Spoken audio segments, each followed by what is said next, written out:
today I'm doing the anti-TBR tag. This was created by Nicole and her books. I will leave her original video linked down below. And I was tagged in this by Lo from Lo Reading Things. If you don't already subscribe to Lo's channel, highly recommend. Top tier content. She's fantastic. God, it's hot as hell in here.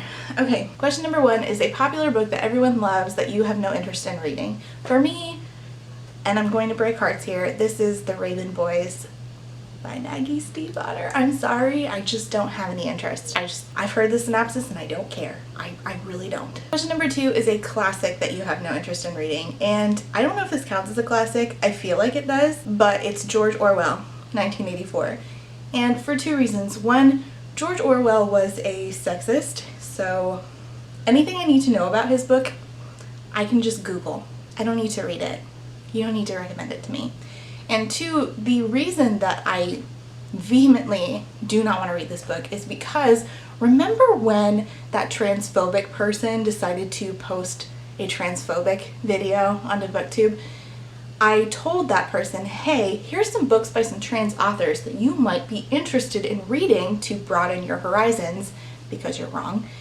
And for some reason, which we'll never really know why they do, but a man had the audacity to come tell me that I should read George Orwell's 1984 because I was a victim of groupthink. That basically tells me that I do not need to read 1984. If you're using it to be transphobic, I don't need to read it. Number 3 is an author whose books you have no interest in reading. And for me, this is basically any author that has too many books because I just assume that quality over quantity.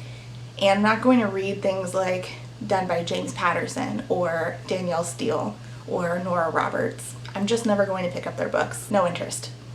They have too many. Where would I even start? Even if I wanted to, which I don't. Okay, question 3.2. Yep. A problematic author who you have no interest in reading.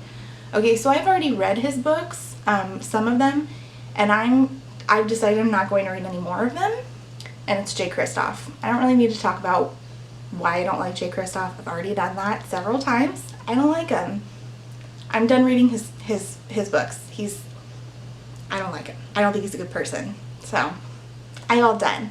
What I am going to do is consume content of people who do read his books because I enjoy their content, but I don't enjoy his. Number 4 is an author you've read like a couple of books from and have decided they're not for you. And for me, Stephanie Garber, author of Caraval. I read Caraval and Legendary because in theory, I thought at the time, I should like Caraval, why don't I like this? I'll read book 2 and see if it fixes the issues.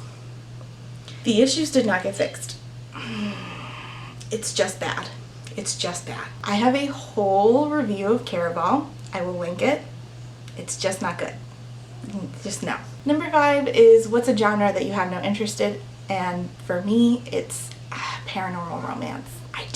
I mean, is dark academia a genre? I don't think it is. I think that's a trope, right? I don't know. I don't know things. I'm not intelligent. I don't think that that's a genre, and if it were, I would say that, because I really don't like dark academia. But paranormal romance is just not my thing. I have never closed a paranormal romance book after reading it and said, wow, I really cared about that. That's never happened. It's just not my thing. Number 6, what's a book you bought but will never read? So before I knew that it was potentially problematic, I did buy Alwyn Hamilton's Rebel of the Sands, but apparently it's like all kinds of cultural appropriation, so I have it in my car in a bag to take to the Little Free Library to rehome it because there's other books I can read that didn't appropriate people's culture. So I bought it, but I'm getting rid of it. Thanks, Thrift Books, but no thanks. Number 7 is a series that you have no interest in reading or like continuing or like you're DNFing. And for me, it's Ninth House. Obviously, I don't like Ninth House. I've talked about this. I love Six of Crows. Leigh Bardugo is a fantastic author. She can write. I hated that book. I hate it. I hate it. Like, I have a visceral reaction. I just hate it so much. I hate it. So I will not be continuing the Alex, what's her name? Alex Alex Stern series. It's not for me. It's not. Number 8 is a new release that you have no interest in reading, and this is newish. It came out in March of this year, and it's Crescent City by Sarah J Maas. I don't care. I don't know. It sounds really paranormal romance-y to me, and I just don't care. It's also like, what, 800 pages? Why is it 800 pages? That's a no from me. That's all the questions. I don't know who to tag in this. Okay, I'm gonna tag Zach from Zach Tries to Read because he needs to make more videos, and I'm going to tag, I wonder if Maddie from the Book Pusher has done this yet. Maddie, if you have not done this yet, you are not tagged. And I'm going to tag Cheyenne from the Book Mermaid because I'm hoping that she'll make content again soon, and I know that she hates when I talk shit about Ninth House, so feel free to use this to talk shit about my favorite book, Cheyenne. Okay, that's it. That's all the questions. That's the tag. Thanks for watching. See you next time. Bye!